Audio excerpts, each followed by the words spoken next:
Hello dosto and welcome. Reading Comprehension, yani RC. I know, it's something that so many students get really stressed out about. But don't you worry, because today we have the ultimate plan to help you master it. So let me ask you this. Are you someone who gets troubled by those long passages and tricky questions in reading comprehension? Well, if the answer is yes, then you are in exactly the right place. By the end of this explainer, I promise that fear is going to turn into confidence. Okay, so let's crack this thing together. Our game plan for today is super simple.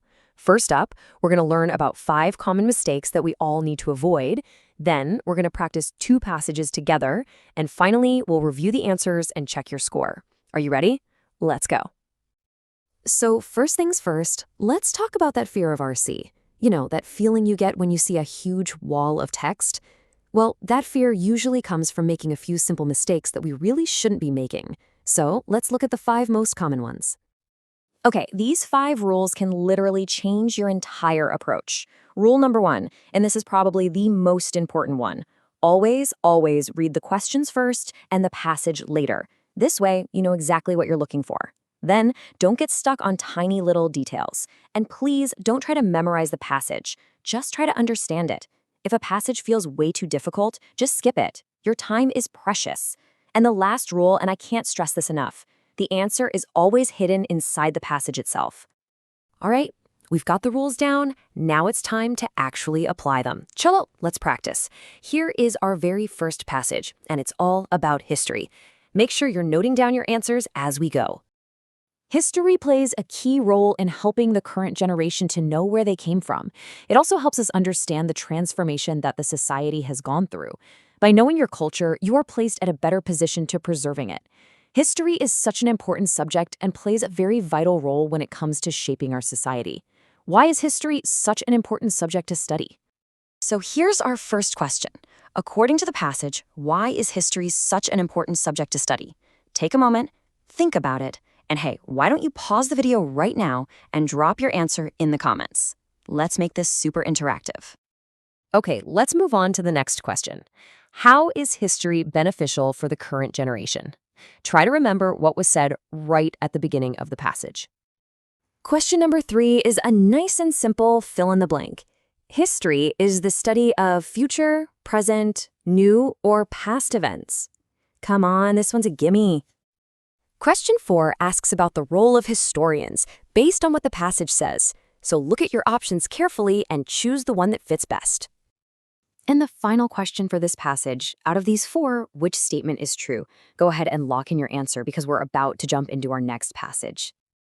Great job, everyone. All right, now let's test the same skills on a totally different topic. Our second passage is about the Victorian period. Let's see how you do with this one. During the Victorian period, men's and women's roles became more sharply defined. In earlier centuries, it had been usual for women to work alongside husbands and brothers in the family business. As the 19th century progressed, men increasingly commuted to their place of work. Wives, daughters, and sisters were left at home. The two sexes now inhabited what Victorians thought of as separate spheres, only coming together at breakfast and again at dinner.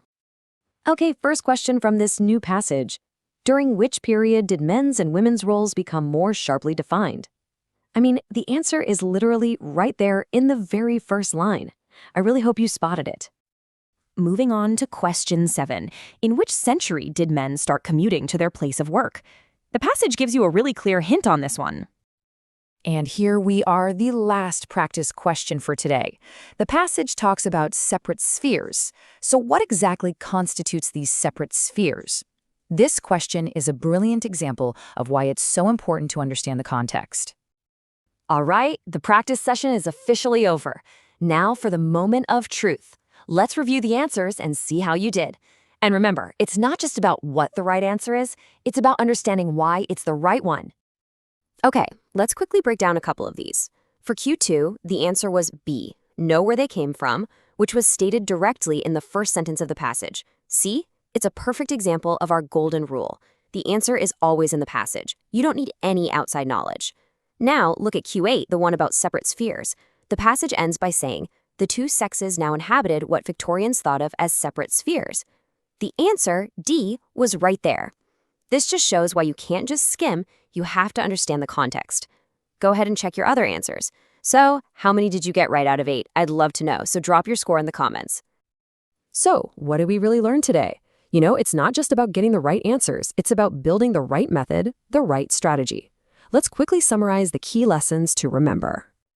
You have to remember these golden rules. Read the questions first. Don't get tangled up in minor details. The answer will always be found in the passage. We're not memorizing, we're understanding. And hey, if a passage seems too hard, don't waste time on it. Just move on. And please, always remember, reading comprehension is not some big, scary monster. It's just a skill. And like any skill, it gets better with practice. The more you use these strategies, the easier and faster you'll become. You can absolutely do this. But before we go, I have one last question for you. Out of the 5 mistakes we discussed today, which one did you make the most? Be honest and let me know in the comments below. It's really the best way for all of us to learn from each other. And that's a wrap on today's explainer. If you found this helpful, you know what to do. Please hit that like button, share it with any friends who you think might need it, and of course, for more amazing explainers just like this one, don't forget to subscribe. Thank you so much for learning with me today. Bye-bye.